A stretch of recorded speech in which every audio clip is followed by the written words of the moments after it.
जय श्री कृष्णा। जय सावित्री माता। आज हम बात करेंगे बट सावित्री व्रत कथा के बारे में।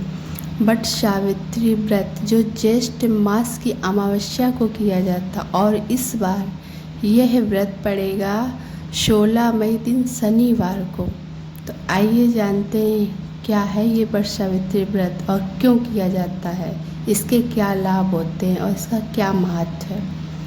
तो सबसे पहले हम आपको इसकी कथा ही सुना देते हैं। इसकी कथा सुनने के आपको खुद ही पता चल जाएगा इसका महत्व क्या है। आगे हम पूजा का भी विधान बताएंगे। तो आज की इस पावन कथा में आप सभी का हार्दिक स्वागत है। आज हम सुनेंगे वट सावित्री व्रत की पावन कथा, उसका महत्व और पूजा विधि। धार्मिक मान्यता के अनुसार यह व्रत सुहागिन महिलाएं अपने पति की लंबी आयु, सुख समृद्धि और अखंड सौभाग्य के लिए करती हैं। इस दिन वट सावित्री यानी कि वट अर्थात बरगद के वृक्ष की पूजा की जाती है। अब आइए सुनते हैं पावन कथा। प्राचीन समय में अश्वपति नाम के एक राजा थे। उनकी पुत्री का नाम सावित्री था। सावित्री अत्यंत सुंदर, तेजस्विनी और पतिव्रता थी। जब विवाह का समय आया तब सावित्री ने सत्यवान नाम के राजकुमार को अपने पति के रूप में चुना, लेकिन ऋषियों ने बताया कि सत्यवान की आयु बहुत कम है और विवाह के 1 वर्ष बाद उनकी मृत्यु हो जाएगी। यह जानने के बाद भी सावित्री ने सत्यवान से ही विवाह किया और अपने पति तथा सास ससुर की सेवा में लग गई। समय बीतता गया और वह दिन भी आ गया जब सत्यवान की आयु पूरी होने वाली थी। उस दिन सावित्री ने कठोर व्रत रखा और अपने पति के साथ जंगल चली गई। जंगल में लकड़ी काटते समय सत्यवान को अचानक चक्कर आया और वे सावित्री की गोद में सिर रखकर लेट गए। तभी यमराज वहां आए और सत्यवान के प्राण लेकर जाने लगे। सावित्री भी यमराज के पीछे पीछे चल पड़ी। यमराज ने उन्हें समझाया, लेकिन सावित्री अपने पति के प्रति अटूट प्रेम और धर्म की बातें करती रही। सावित्री की भक्ति और पवित्रता धर्म से प्रसन्न होकर यमराज ने उन्हें वर मांगने को कहा। यमराज सावित्री के पतिव्रता धर्म से बहुत प्रसन्न हुए और उन्होंने उससे कहा कि सावित्री कोई वर मांगिए। सावित्री ने पहले अपने सास ससुर की आंखों की रोशनी और खोया हुआ राज्य मांगा, फिर अपने पिता के लिए संतान का वरदान मांगा। अंत में सावित्री ने कहा, मुझे 100 पुत्रों का आशीर्वाद दीजिए। यमराज ने तथास्तु कह दिया।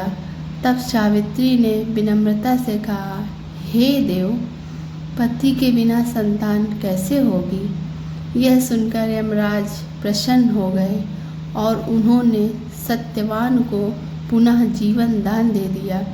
तभी से वट सावित्री व्रत का महत्व माना जाने लगा और महिलाएं श्रद्धा और भक्ति से यह व्रत रखती हैं। और अब जानते हैं पूजा विधि। तो सबसे पहले जान लेते हैं पूजन की सामग्री क्या है।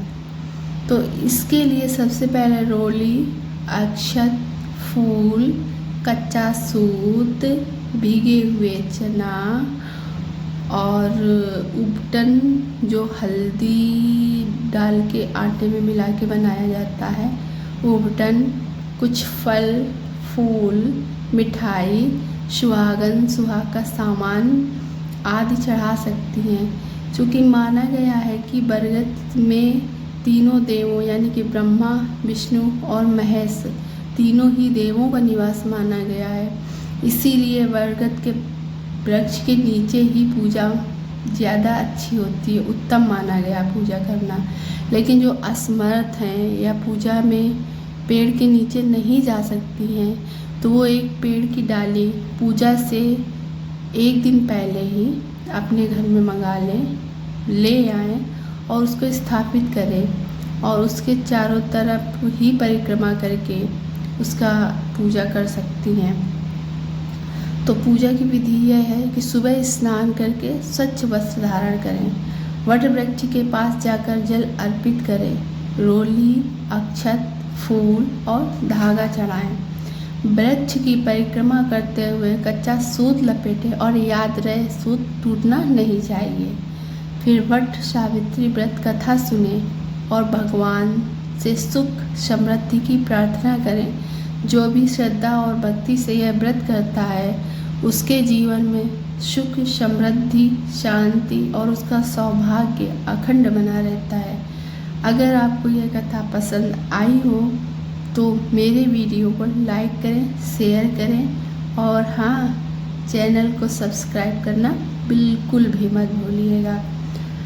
और एक बात कहनी थी कि इस व्रत में क्रोध नहीं करना चाहिए, झूठ और अपशब्द से बचें, तामसिक भोजन न करें, पेड़ पौधों को नुकसान न पहुंचाएं और हाँ, शुभ मंत्र ओम नमः शिवाय या ओम सावित्रै नमः इसका जाप करते रहें।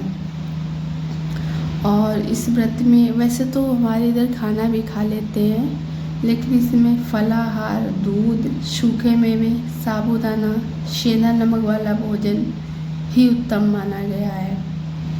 और पूजा करने की विधि जैसे सुबह जल्दी स्नान करके स्वच्छ वस्त्र पहने, व्रत का संकल्प लें, पूजा की थाली तैयार करें, वट वृक्ष के पास जाएं, जल अर्पित करें, रोली अक्षत फूल चढ़ाएं, वट वृक्ष के चारों ओर कच्चा धागा लपेटें, वट वृक्ष के चारों ओर कच्चा धागा लपेटते हुए 7 या 108 बार परिक्रमा करें। वट सावित्री व्रत कथा सुने या पढ़ें, माता सावित्री और सत्यवान की आरती करें, पति की लंबी आयु की कामना करें, ब्राह्मण या ज़रूरतमंद को दान दें। तो जय सावित्री, जय सत्यवान। अगर आपको मेरी कथा अच्छी लगी हो, वीडियो पसंद आई हो तो मेरी वीडियो को लाइक, शेयर और सब्सक्राइब करें और हाँ, बेल आइकन को प्रेस करना बिल्कुल भी मत भूलिएगा, जिससे मेरे चैनल पर आने वाली नई नई वीडियोज़ आपको सबसे पहले देखने को मिले। और मेरे चैनल पे आपको भक्तिमय वीडियो ही देखने को मिलेंगी, इसलिए प्लीज़ चैनल को सब्सक्राइब करना बिल्कुल भी मत भूलिएगा। जय श्री श्याम, जय श्री कृष्ण, ओम नमः शिवाय, जय माँ।